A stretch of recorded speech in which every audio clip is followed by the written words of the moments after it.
A very warm welcome to this, the latest in our leadership interview series, and I'm delighted today that we're joined by Ryle Nugent. His voice has carried us through many of the moments of great Irish rugby history, and of course he was head of sport at RTE for a number of years as well. He left that position and is now the proud owner of Stakeholder Sport. Ryle, very warm welcome to Sport for Business. Thank you, Rob. Tell us a little bit about what you've been up to since last we saw you. Well, believe it or not, it's nearly 2 years since I left RTE. It's 2 years next month, and I took a break. I won't lie. I felt the need to take the foot off the pedal for a while, so I took most of that summer off. And then, look, I was really lucky with my broadcasting side that I was picked up by a number of broadcasters. Channel 4 immediately picked me up for the November internationals, and then Premier Sport on the Pro 14 have been very good to me, working mostly with games in the UK.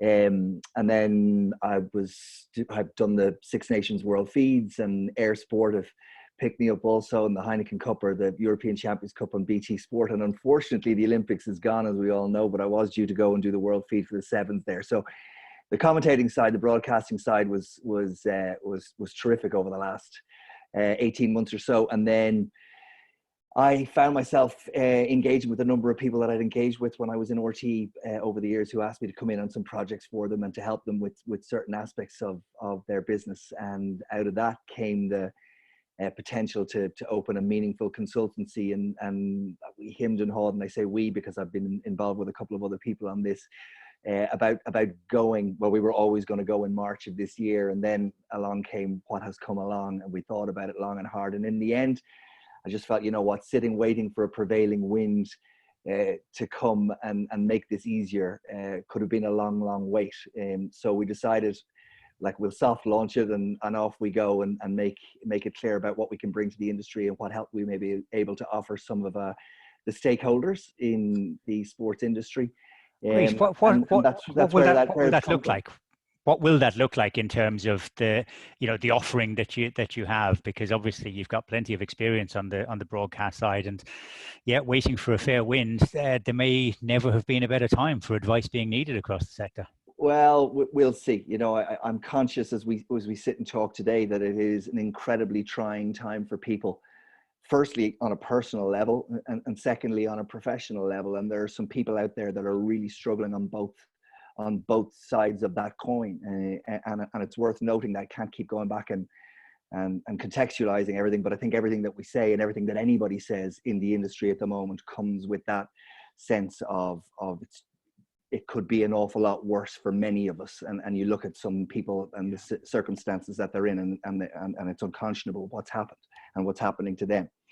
In terms of Stakeholder Sport, it does exactly what it says on the tin. It's a sports consultancy for the sports industry, and we launched the website, and I know you'll allow me to get the plug in. It's at www.stakeholdersport.com, and really there are 4 pillars to what we're looking to try and help people with. We're talking about the federations, the broadcasters and content platforms, the commercial partners, and the rights holders, and that is the way that the business is shaped. And when I say we, I was very conscious in my time at RTE and throughout the industry that a huge number of people, from the smallest federations to the biggest commercial organizations, have a cross-industry involvement and engagement that doesn't just sit in this market. So whether you're a small federation, you still have a European, more often than not, a European branch, and in some cases a world branch of what you do.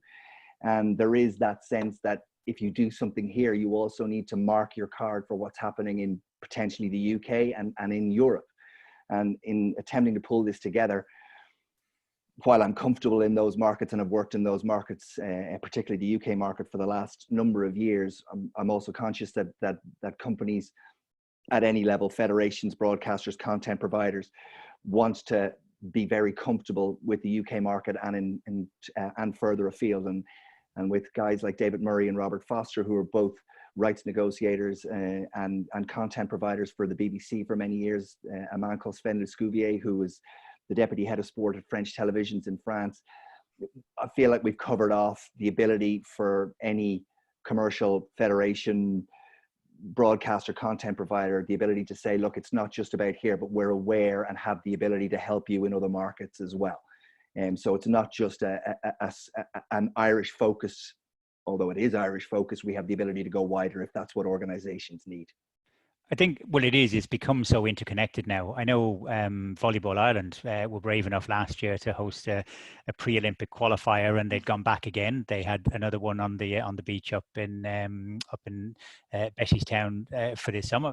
Unfortunately, that looks as though it's not going to take place now. But that interconnectedness of somebody who looks at first glance here to be small, being part of European volleyball and world volleyball, just to use one example, there's a lot of examples like that. And basketball have been the same, here hosting major tournaments, and all sorts of other different sports as well. And that's it. And there's more and more of that happening. There's a desire for the federations to spread their wings and to participate on a European or on a world level, and to host, whether it's a major championships or a small championships in this country. And there are on many occasions daunting prospects of doing that. And I guess one of the things that I feel privileged to have been part of over the years is I've had a front row seat to the best practices, and in truth to some of the worst practices in the industry. And I've seen up close and been involved in organizations that have figured out the best way of going about these ventures, and watched people make dreadful mistakes in terms of both delivery or the planning of, or the strategic engagement with.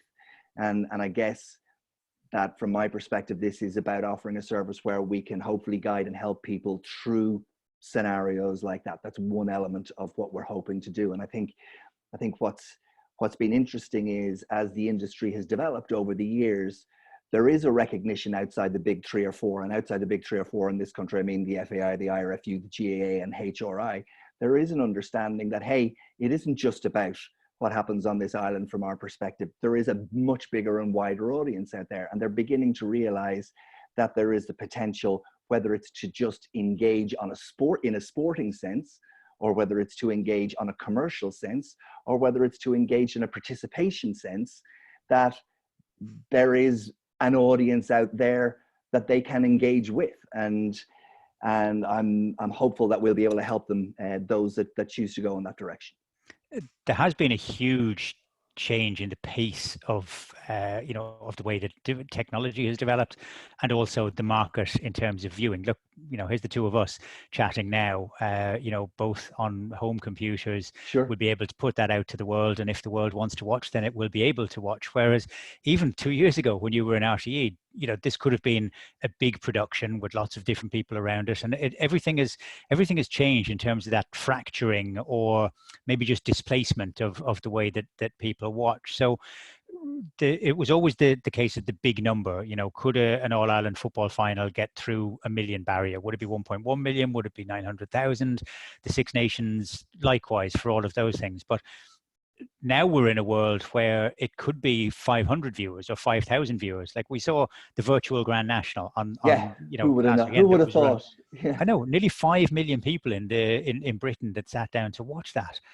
That's half of what would have watched the big race the previous year. I think that tells you more about the moment that we're in than necessarily virtual racing, Rob. And I would hope that and I'm sure ITV and Virgin will hope that in 12 months' time that there are huge numbers watching the actual thing, and a tiny fraction of that watching the virtual event the day before. But I think, look, your point is well made. Technology is fundamentally changing on a month-by-month basis, and things that were unconscionable 2 years ago are both conscionable and possible and likely now. I think what comes with that is a bit of a health warning, that you need to understand what you're getting involved in, what it can do, and then the costs and the effort that it requires to deliver that. So sure, this conversation on a two-way sitting in our offices, that's one thing. Trying to produce a feed that is acceptable, whether it's a web feed or potentially a small broadcast feed or a larger event, all come with different challenges and different requirements. On top of that, I think what we're finding more and more is as local federations go about pulling an event together, they recognize that there are layers of requirements from either broadcasters or their mothership that they have to deliver. Then on top of that, there's the commercial sponsorship, and then all of a sudden there are lots and lots of stakeholders involved, and it can become a bit of a spaghetti junction, and it can become unwielding, and there is a requirement to try and simplify it back down again, even with the use of technology. So, you know, I think what I would say, and what I genuinely believe, is that so much is possible, but you've got to be careful in your approach to that possibility. And the quality of production and everything like that is very important as well. Sure. Is there a real opportunity for court sports where the action takes place in a very tight, defined area, the likes of a badminton or a volleyball, basketball? When basketball hosted the under-17 women's here a couple of years ago, it was broadcast on HD, and I was able to watch some of those games on a smart TV at home. Honestly, I could not have told if that had been on the BBC from the Olympic Games as opposed to from the National Basketball Arena in Tala. I think that comes down to the level of expectation from the audience. So do I believe that you could put in to an All-Ireland final or a Six Nations match or a Champions League match a level of production? As an audience, we don't know why we don't like it. We know we just don't like it. And you can't figure out it's because the camera lenses aren't what they should be, or the sound isn't what it should be. I mean, yes, the more educated viewer will understand that, but the regular or the casual viewer that just drops in won't understand that. So we have levels of expectation as an audience as to what we perceive should come with the coverage that we're watching. So do I see pay-per-view sports channels that are charging significant subscriptions on a monthly basis being able to deliver at that level? Not right now. I don't think the technology is there. I think we're still looking at 24, 26, 30, 38, 40 camera OBs with all the bells and whistles that go and that come with that, and then the costs that are associated with that. But in terms of actually showing up and being able to deliver something that's professional, coherent, and watchable, I think that's the difference now. That is achievable where it wasn't achievable in a real sense 5 years ago. Okay, I'm going to have to dust down the 47 cameras over in the corner there.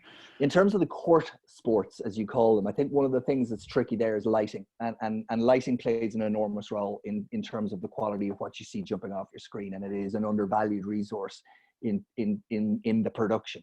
So lighting, okay. and that also comes with floodlit events, where if the flood lighting isn't right, it just doesn't look right. And that's got nothing to do with the quality of the outside broadcast unit that goes in. That's down to the quality of the floodlights in the stadium. So those sort of differentials, again, as you go up the ladder in terms of quality or perceived quality and premium, you know, there are certain things you're just not going to get away with. Yeah. Can I take you out of the specific and into the bigger picture at the moment? We carried a couple of stories this morning about media broadcasting and the bigger events. One of them being the story that IMG, one of the biggest rights agencies, is withholding an element of its fee being paid to the FA for the broadcast outside of the main markets of the FA Cup. It's a deal that was worth reported in plus 100 million euros. In the circumstances that we're at the moment in Ireland, we've been very well behaved, and everybody has kind of, you know, pulled together, and we're in this together. There's a lot of goodwill, but when it comes to it, if the money isn't there, and from a broadcasting point of view, the pay-per-view isn't there for the content, are we likely to see quite a rapid falling apart of some of the deals that are out there? I think it's a really hard one to answer. What I would say is, I think the unprecedented times means that there is not a one solution fits all model here. I think that whether you're a broadcaster, rights holder, federation, content platform, sponsor, whoever or whatever part of the industry you work in, the challenges are going to be different for each individual company in those particular parts of the pie as we hopefully look towards coming out of this at some point into the future. I think it is unavoidable that deals are going to fall apart based on the circumstances that we find ourselves in. I mean, what has been striking for me, and we all talk about the lack of live sport at the moment, and that being the biggest issue. For me, that's not the biggest issue. The biggest issue for me has been the complete disintegration, for the want of a better word, of the sports industry ecosystem. Like very little is moving, if anything is moving. And you know, somebody made the point yesterday on radio, and I'm listening to copious amounts of radio at the moment. It doesn't matter whether you have £1 billion industry or whether you're the local mom and pop shop and you're turning over a small number every year. If you have no customers, you have no customers, and you have no cash coming in, and that is going to make any business struggle quickly and ultimately fold quickly. And my concern here is if you look at media rights, you know that media rights fund premium sport throughout the world, particularly in this islands, and let's concentrate on these islands and in European competition, which is the focus for most of us. You know, if you look at the paid subscribers, I think they have deep pockets. They've been proven to have deep pockets. However, no pub and club subscriptions, lots of individuals pulling away more and more each day. Maybe they can sustain that for 3 months, 6 months, 9 months. Where's the line where that ecosystem starts to break down for them in terms of the financial modeling? And then the knock-on effect of that is obvious. You get into issues with broadcasters, you get into issues with commercial sponsors. And like I said, each stakeholder in that chain has got its own individual issues on top of that. So it is, frankly, it's frightening. So am I surprised to see some of the companies start to say, look, we're not paying? I'm not. And I don't think that that's out of badness, because not one, in fact, I know it's not one of these organizations, whether it's, again, the broadcaster, the rights holder, the commercial partner, whatever a part of the pie they're involved in, has got involved in this to walk away. But ultimately, the circumstances are saying, well, if I don't walk away, I'm not going to be able to pay my people. We can't recoup the number that we thought. And this is not why we got into it. And ultimately, I think a lot of this is going to come down to the length of time that we're in this vacuum, because we're talking about the difference between a cancellation and a postponement. And there is a fundamental difference. And we heard that from the legal people this morning. The difference between a cancellation and a postponement is the difference between likely being paid and not being paid at all. Because postponement gives you the opportunity to run again. Cancellation means it's gone. And if you're relying on a rights fee and your business model is built around that rights fee, you're in trouble if you're forced to cancel. So all this talk about competitions being run off on neutral venues and trying to get to the end of current seasons, that's all about trying to make sure you get paid your fee for your rights. And whether that's in totality or in partial, or the second half of deals. And it's a real issue, you know, and I have huge sympathy for everybody that's involved in this, because it is very, very messy. And like I said, it's not a one solution fits all here. It's going to be a case by case. That question of timing is probably central to this. The other story we had was about and fair play to him, Mickey O'Rourke and Premier Sports going out and buying up the rights for the UK and Ireland from the Chinese Super League, because the way that the pandemic has acted so far, China is beginning to come out of it, and they're forecasting that they might have the Chinese Super League kicking off at the end of April or possibly the beginning of May. Would that be enough for Premier Sports to put it on to Sky Sports to encourage those of us who might have paused our Sky Sports subscription because there is nothing on, to actually consider reactivating it, because at least we know there's something and it will go onwards and upwards? You know, Sky broadcast the esports, the Formula One with Charles Leclerc, winning the Grand Prix on Sunday night. It was 2 hours of entertainment. Honestly, not a huge amount different to the real Formula One, but it was something to watch. And that's probably what Mickey and Premier Sports are betting on, that we will go back to watch something rather than nothing. Well, I won't comment on the individual case in terms of Premier Sport, but what I will say to you is I think we are at a point that anything that comes back is going to be engaged with in a way that it probably wasn't before. And First Back has an opportunity of opening and turning some heads in a way that it wouldn't have probably previously. I think where the real interesting part of this is now falling, Rob, is that question of an exit strategy of when we exit this and return towards normality. And you look at that and you have to say that you feel that national sport's the one that's going to come back first, whether that's it, presuming, and we're all so hopeful that we get on top of this in a way that some sort of freedoms are restored, then you can see whether that's 3 months, 6 months, 9 months, 12 months from now, you can see it being the GAA and the Electricity League and all of the domestic sport coming back first.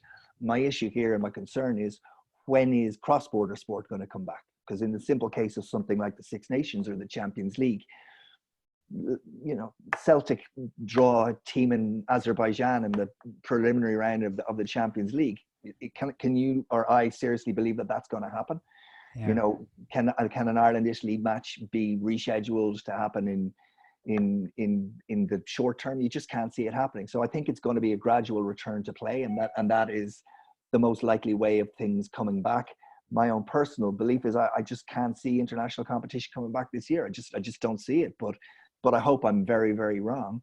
But there's so many issues in terms of each territory in any competition being clear in order to allow the free movement of people again. And you wonder how we get to that. And that's desperately pessimistic. And I don't like being pessimistic, but I think we also have to be realistic about it and plan for that. And if I was involved at a planning level for anybody right now, I think this is about, and this is the hard part, because when you get to the bottom of the barrel, and I've been there, having led RT Sport during the financial crisis, and eventually we got to the bottom, and the unpalatable plan was, at last we were able to hatch it and say, this is what we've got to do, because we know where we're at the bottom. What the problem is right now is that no one knows where the bottom is, so it's very hard to come up with an escape clause, because we don't know where the bottom is. And I think what all people can do is scenario plan. And that scenario for me is, okay, if we come back on the 1st of August, what does it look like? If we come back on the 1st of September, what does it look like? And if we come back on the 1st of October, what does it look like? And every 4 weeks that go by, you push your month out at the back end of that. I think what's going to be, again, and we can't go into this without thinking about the far end of that, because you look at something like 2021 and 2022, there is going to be a whole heap of scheduling and financial implications for everybody that's involved in that. And I would add one key stakeholder into that, and that's the audience. That's the supporter, because the audience is going to be, by and large, damaged by what's going on here in a commercial sense, and in a personal sense. So will they be able to return to buying their season ticket to their chosen sport, or paying their subscription and all the rest of it? So there are a huge number of challenges. That's the pessimistic. The optimistic side of me says there are a lot of capable people in this industry. There are a lot of bright people, and that solutions can always be found under very difficult circumstances, always. Yeah, that audience clash is interesting. We've already got one that we're going to have.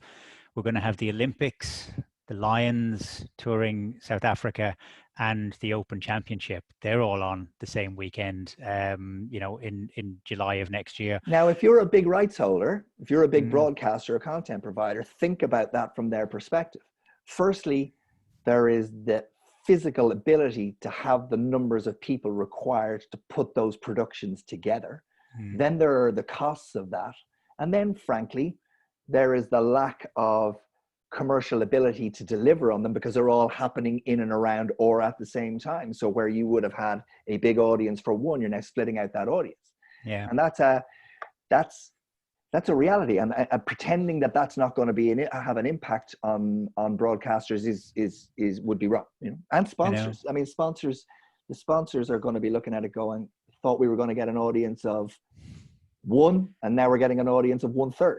Yeah, it's true. And that sense of saturation on the audience, like the Lions were making the point that, well, look, our games are, kicking off at 6 p.m., whereas that'll be 3 a.m. in the morning in Tokyo, so there won't be a crossover there. But of course, there's only so many hours a day that we can devote to sport. Just Yeah, I'm not looking at sure about that. rugby. I think the saturation part is good. I think we'll be all up for the saturation as an audience. Like bring it on. Yeah, I'll watch it. saturation comes with the Olympics. I'm not sure putting saturation on top of saturation. I think there must be some mathematical algorithm there. Looking at rugby, it's obviously close to your heart. That Sure. reference that you made earlier, talking about international competition and the return of it, you look at it and you think that of our big three sports here, that the GAA, all being equal, if we can get through this and if everything else is proper, then we are within our almost single national boundaries to actually, sort of have an All-Ireland championship that Sure. kicks off again. Within football, you could have the Premier League within the bounds of Britain. You could have the SSE Electricity League. Maybe it'd be a great bonus. Maybe if we get out of it first for 19th of June, which is still on the cards at the moment, that could be a benefit.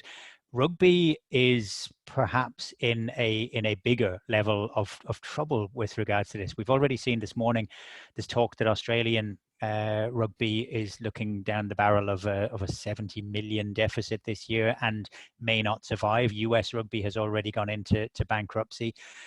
Is rugby really in a tough bind with this because it doesn't have that same level of national domestic competition?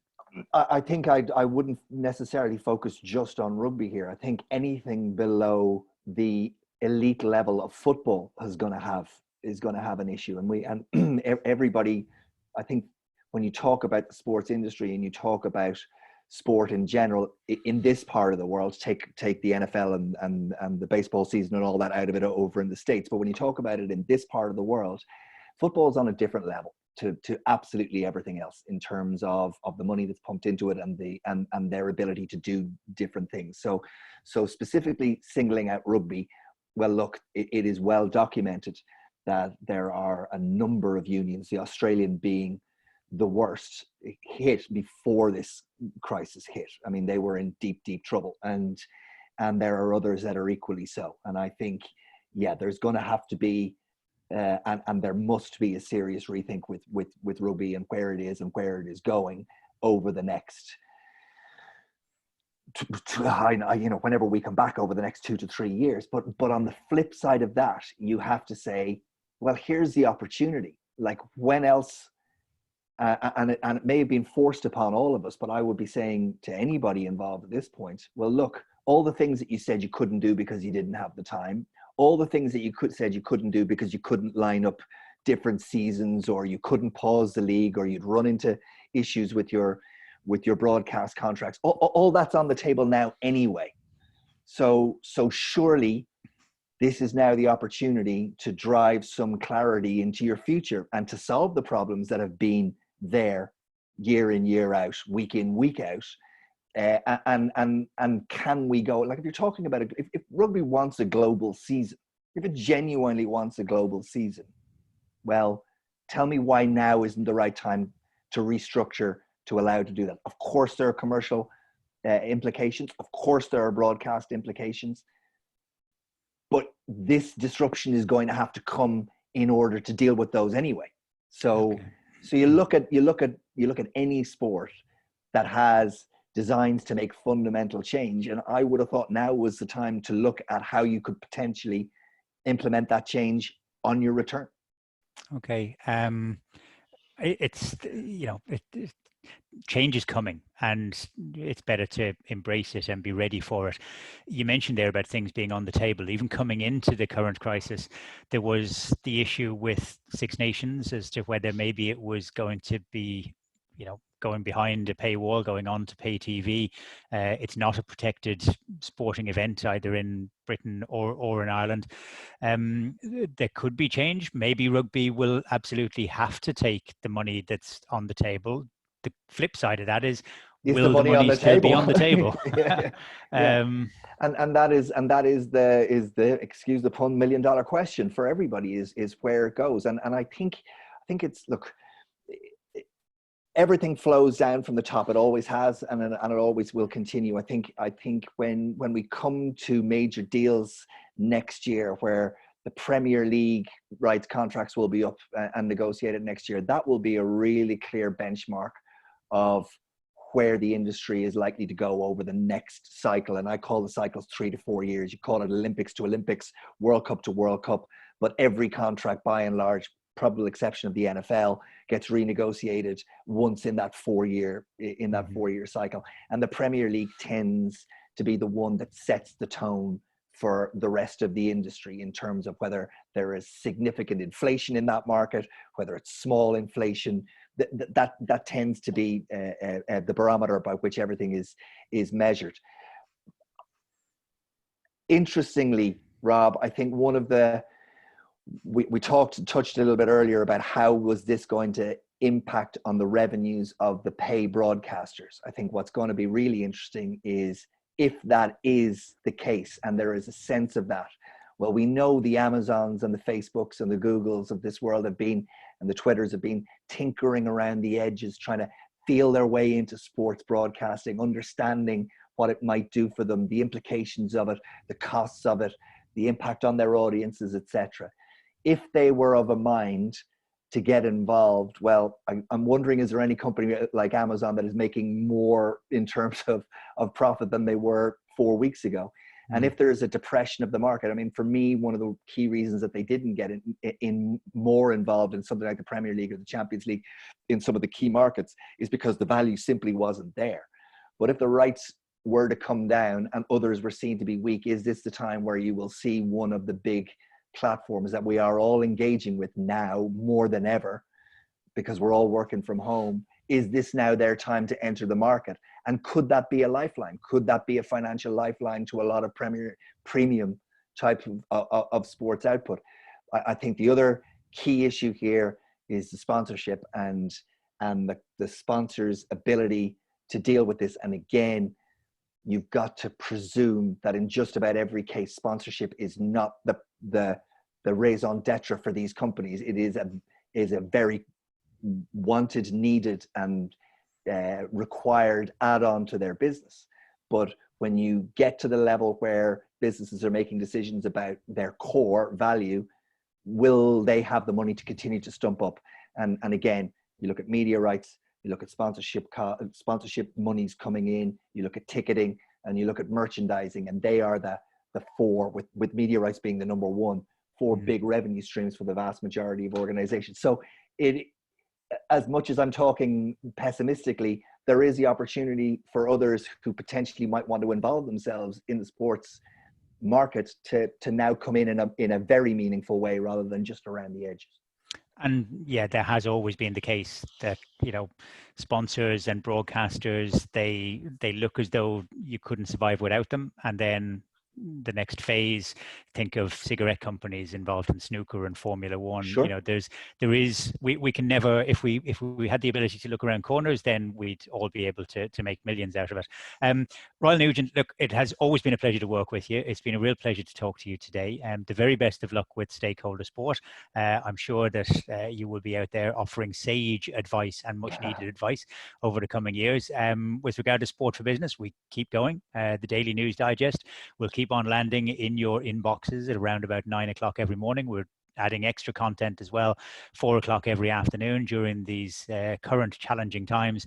Plenty of interviews like this and the leadership series, and in our 30 under 30, which we've got going, and a whole series of live webinars as well. We're trying to keep the community together. The newest member of our community is Stakeholder Sport. So again, Ryle Nugent, thank you very much for all your help today. Thank you, Rob. Appreciate it.